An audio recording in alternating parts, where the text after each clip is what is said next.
Fala galerinha, tudo bem com vocês? Bom, espero que esteja tudo bem, que vocês estejam se cuidando, a família de vocês esteja também se cuidando, comigo está tudo bem. A gente vai passar por esse momento difícil com certeza e vamos continuar aqui firmes e fortes com as nossas aulas. Eu vim dividindo os capítulos de literatura em duas partes, mas hoje, como nós vamos trabalhar com gêneros literários, eu decidi fazer esse capítulo todo de uma vez. Beleza, galera? Então, o capítulo de gêneros literários, ele vai ser trabalhado de uma vez só, depois nós vamos praticar aí os exercícios que temos no livro, tá bom? Então, a gente está começando a entrar um pouquinho na parte de teoria da literatura. Vocês vão conhecer um pouquinho melhor hoje sobre literatura e espero que vocês gostem aí dessa matéria, beleza? Bom, peguem o material de vocês para a gente poder iniciar a nossa aula então. Vou passar o meu slide aqui. Bom, pessoal, a literatura, como tudo que existe, ela vai ser subdividida em categorias. E essas categorias, né, essas subdivisões que existem entre os textos literários que a gente tem dentro da literatura, elas são chamadas de gêneros literários. Os gêneros literários, eles reúnem em categorias as obras que possuem características que são semelhantes ou propriedades formais que são parecidas aí no caso. E o Aristóteles, ele foi a primeira pessoa a dividir os gêneros literários. Ele dividiu em épico, lírico e dramático, lá nos primórdios, né? Aí depois, como os anos foram passando, novos textos foram surgindo, e aí existe hoje o gênero narrativo, que veio derivado aí do gênero épico, que também foi inserido nessa divisão. Então nós vamos estudar, na verdade, 4 gêneros literários: o épico, o lírico, o dramático e o narrativo. Beleza? A gente tem que tomar muito cuidado, pessoal, para não confundir os gêneros textuais com os gêneros literários. Por quê? Os gêneros textuais, eles classificam qualquer tipo de texto, tá?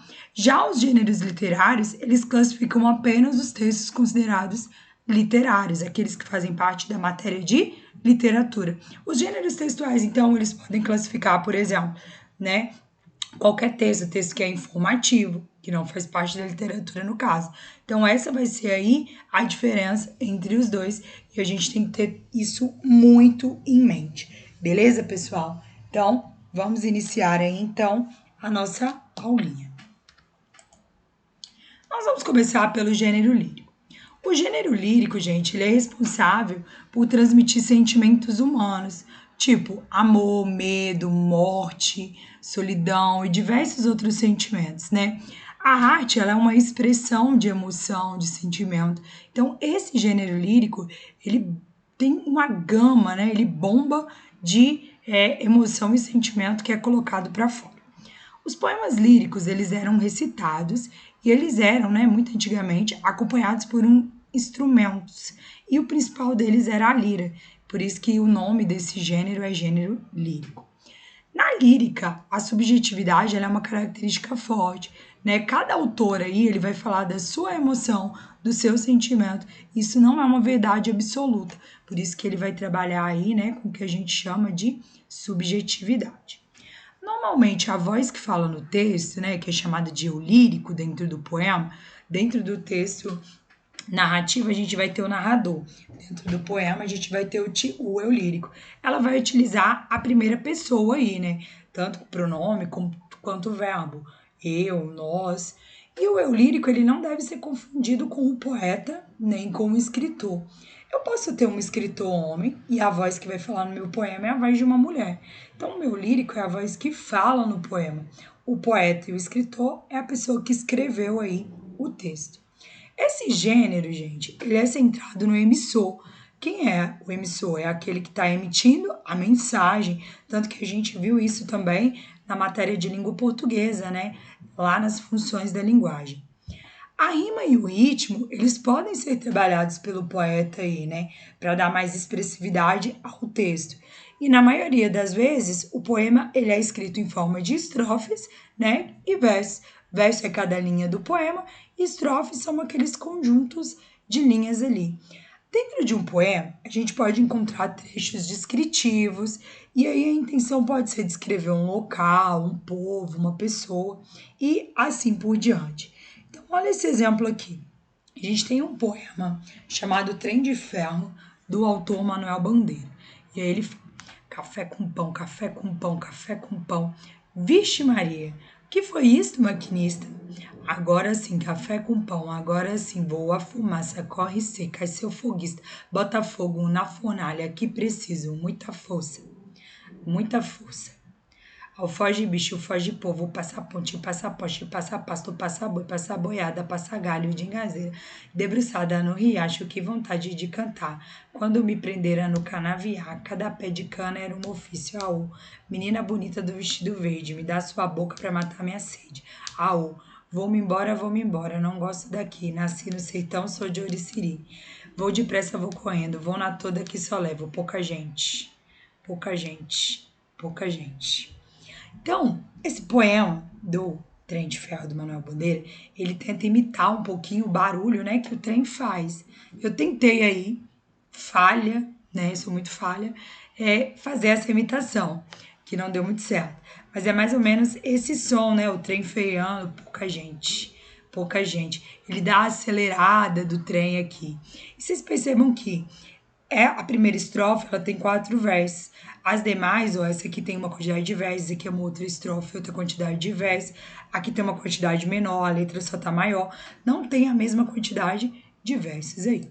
Então, quando a gente vai analisar esse poema, a gente percebe que há uma ausência de pontuação, indicando que o trem ele está em constante movimento aí, né? O trem não está parado, ele está se movimentando a todo momento. E a gente consegue perceber a presença do ritmo, né? Na medida que vai lendo pouca gente, o barulho do trem freando aí. Tem a presença da rima, que vai contribuir com a sonoridade e a melodia, né? Como oficiar com canaviar e tá rimando. E essas duas palavras são um exemplo de que o poeta ele faz uso de uma linguagem mais popular, talvez pela temática, né, que é tratada nesse poema. Esse poema é possível ver que as imagens, né, que aquilo que a gente consegue imaginar é um lugar do interior, parece ser o sertão nordestino aí, né, já que ele cita o sertão, dá a ideia de uma pessoa que trabalha, né, ó, quando me prenderam no canaviar, cada pé de cana era um ofício, né, então parece uma pessoa que trabalha aí cortando cana no interior mesmo. Então, a gente consegue fazer várias leituras. Se vocês repararem, por que o poema ele tem essa presença de musicalidade, né? A gente consegue dar ao poema musicalidade, justamente porque a estrutura do poema ela é muito parecida com a música, se vocês perceberem. Tem muita coisa em comum entre poesia e música aí, tá bom, pessoal? E as estrofes, elas não seguem uma estrutura fixa, como eu já tinha falado com vocês.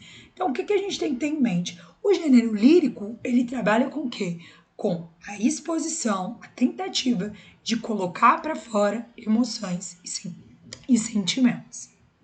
Bom, nós temos também o gênero dramático. O gênero dramático ele está relacionado ao teatro e ele vai se direcionar a todos os textos que visam aí a interpretação teatral. Então, quando eu pensar em texto dramático, eu tenho que pensar que é um tipo de texto que foi feito, foi programado para ser o quê? Encenado, beleza? E ele tem 3 eixos, né? Para eu ter uma encenação, eu preciso do ator, eu preciso do texto e eu preciso do público. Sem esses 3 eixos aí, eu não é possível compor o gênero dramático. Como que é a estrutura aí desse gênero? Ele apresenta um prólogo, né, que vai descrever o ambiente, que vai ajudar a inserir a gente enquanto leitor dentro da narrativa, conseguir imaginar um pouco como que está funcionando aquela narrativa, como que ela é. A gente tem a rubrica também, que vai dar a indicação de ação para o ator. O ator vai saber se ele tem que coçar a cabeça, se ele tem que sorrir, se ele tem que chorar, se ele tem que gargalhar, por meio das rubricas. Elas normalmente vão aparecer entre parênteses aí para o ator.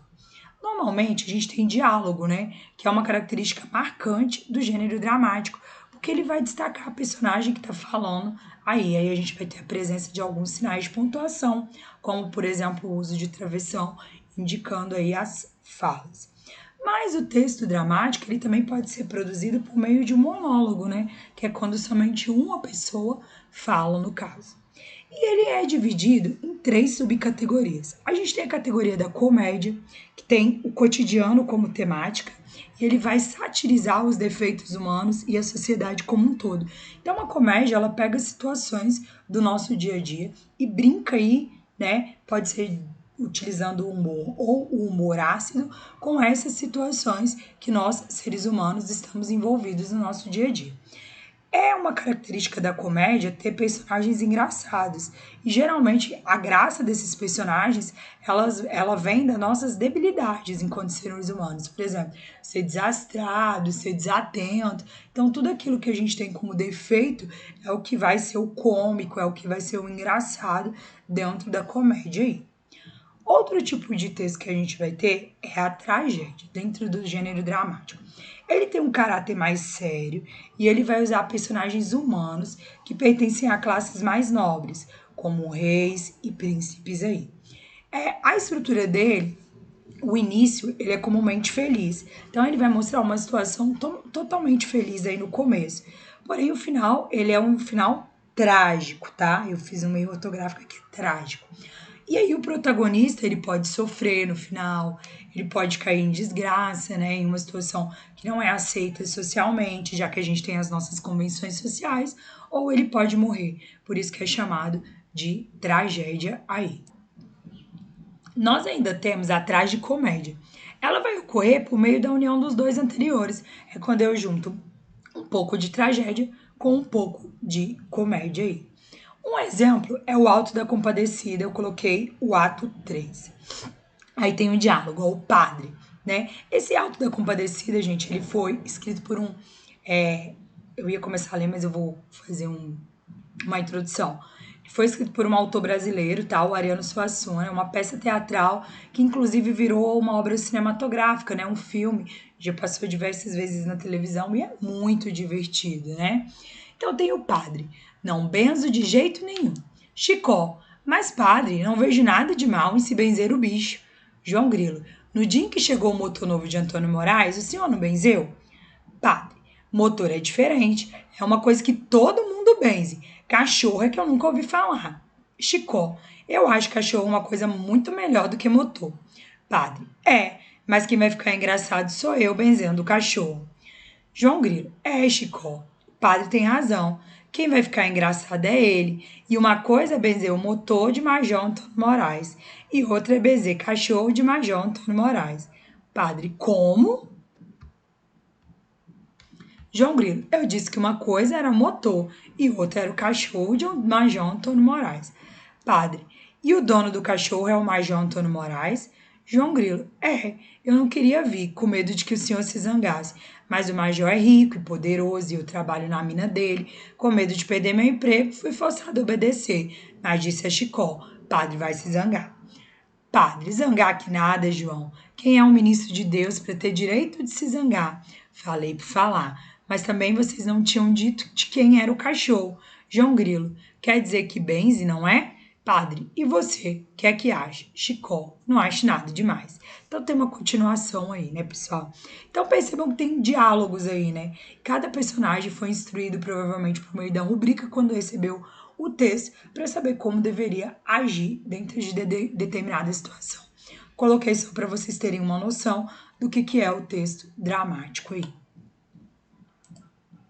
O gênero épico, ele vai apresentar as histórias de heróis que se deslocam de um lugar comum, tipo, eles vão sair da terra natal ou de uma situação cotidiana e simples para viver grandes aventuras aí.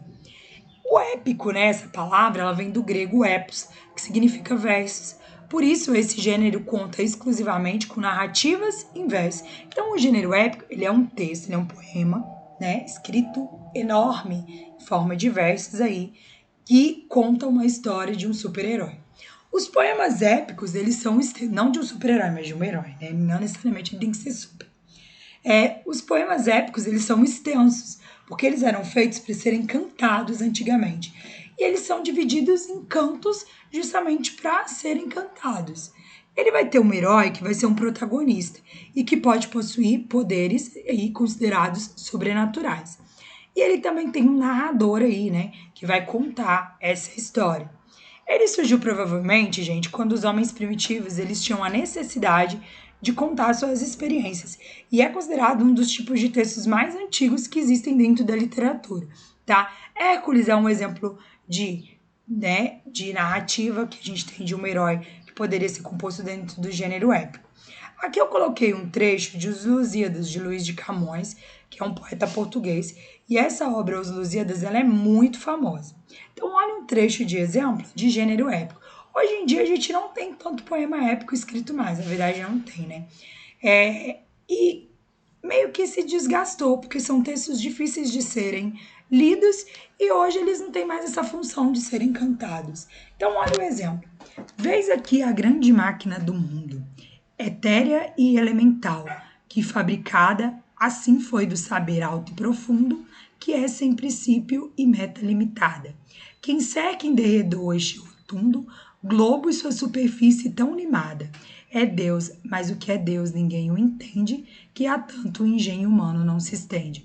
Percebam que a estrutura dele aqui, ó, é ser escrita em forma de versos, né, e estrofe. Então, ele foi feito desse modo para ser aí, né, então, cantado, característica maior do gênero épico. Por último, nós temos o gênero narrativo. Esse gênero, ele é considerado uma derivação moderna do gênero épico, como eu tinha dado um spoiler lá no começo da aula, né? A gente tem então o gênero épico que veio primeiro e dele foi criado o gênero narrativo. Ele é caracterizado porque apresenta o narrador em primeira ou em terceira pessoa, pode variar dependendo do texto, mas ele faz uso de uma linguagem simples e objetiva. A gente pode meio que afirmar que o gênero narrativo substituiu o gênero épico na atualidade. Talvez um dos motivos seja fazer uso de uma linguagem mais simples e mais objetiva. Ele é dividido, né, em romance. O romance, ele é uma narrativa de grande extensão, ele é muito extenso e ele tem um número considerável de personagens, ou seja, tem muitas personagens e todas elas são bem desenvolvidas. Ele vai ter mais de um núcleo, você tem um núcleo do protagonista e outros núcleos que giram ao redor do protagonista e tem grande desenvolvimento da ação, descrição do espaço e localização temporal aí no caso. Tá? São as principais características aí desse tipo de texto que se encaixa no gênero narrativo. Nós temos também a novela. Ela foi muito usada no século XIX e ela já tem um número reduzido de personagens quando comparada ao romance. Enquanto o romance tem muitos personagens, a novela vai ter um número menor. E ela apresenta poucos episódios e tem uma extensão pequena. Ela não é tão prolongada quanto o romance aí no caso. Mas ela ainda é maior do que um conto, né? Então, como que eu classifico a novela? Menor que o romance, maior do que o conto. O conto, gente, ele é um texto curto e ele se desenvolve em um tempo curto e um espaço limitado com poucas personagens aí. Ele possui normalmente um narrador que pode só contar a história ou ser um personagem. Um conto normalmente tem 3 folhas, 4 folhas, 7 folhas. Ele é um texto mais curto mesmo, bem menor do que uma novela, por exemplo. E por último, nós temos a crônica. A crônica, ele é o mais comum de todos esses, né? E é o que o público mais gosta. Ela é muito usada em textos jornalísticos. Os temas podem ser sociais, políticos, culturais, esportivos. Diversos temas são abordados em textos curtos aí. São textos críticos e cômicos, né? Eles fazem críticas de uma maneira engraçada. E eles apresentam um viés literário e não informativo. Por exemplo, a notícia e a reportagem, elas são textos que visam informar. Já a crônica, ela é um texto literário. Ela não tem esse compromisso com a informação. Ela visa o quê? Divertir a gente, já que ela é cômica, né? O que é cômica? Aquilo que é engraçado aí. Ela vai utilizar temas cotidianos. Ela vai ser engraçada pegando temas do nosso dia a dia. Ela vai pegar um tema social, um tema político, um tema cultural, um tema esportivo e vai fazer uma crítica usando humor aí, sem ter compromisso com a realidade. São textos feitos para nos divertir. Talvez por isso que eles sejam tão comuns. Embora eles não tenham compromisso com a realidade, né, e não sejam informativos, isso não impedem, né, essas características não impedem que ele circule aí no ambiente do jornal. Beleza, pessoal? Bom, então nossa matéria de gêneros literários foi essa. Qualquer dúvida que vocês tenham, vocês podem contar comigo, beleza, galerinha?